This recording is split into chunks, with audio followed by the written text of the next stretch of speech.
Labdien! Šī video vieta un turpmāko laiku es būšu Ežāna. Šodien pagatavošu krīvēt kartupeļu pankūkus ar sēnēm.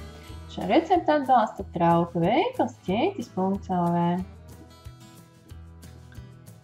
Man vajadzēs kartupeļi, šampiņoni, rīvmaizi, salsu un eļļiem.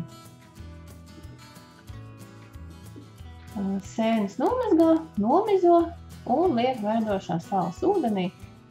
Vārīties kādām 5 minūtēm, tad ūdeni nokāš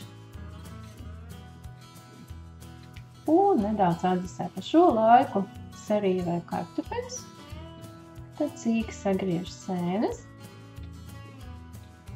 Recepti atbalsta trauku veikals ķēķis.lv. Ja garšo, arī var pielikt ceptus sīpols. Tad pievieno salu, asumam ar piparus arī, rīvmaizi vai miltus.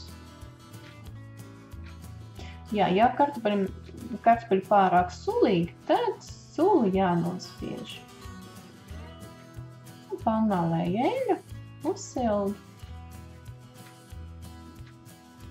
un ar karotu liek uz pannas.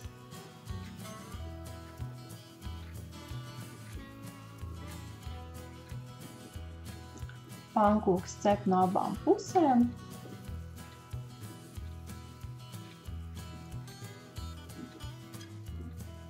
Spilgti brūns.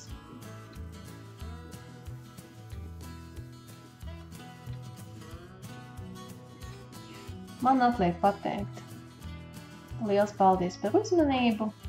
Balsojiet, komentējiet, uz tikšanos. Pankūks ir gatavs, labu apetīti. Recepti atbalsta trauku veikals ķēķis.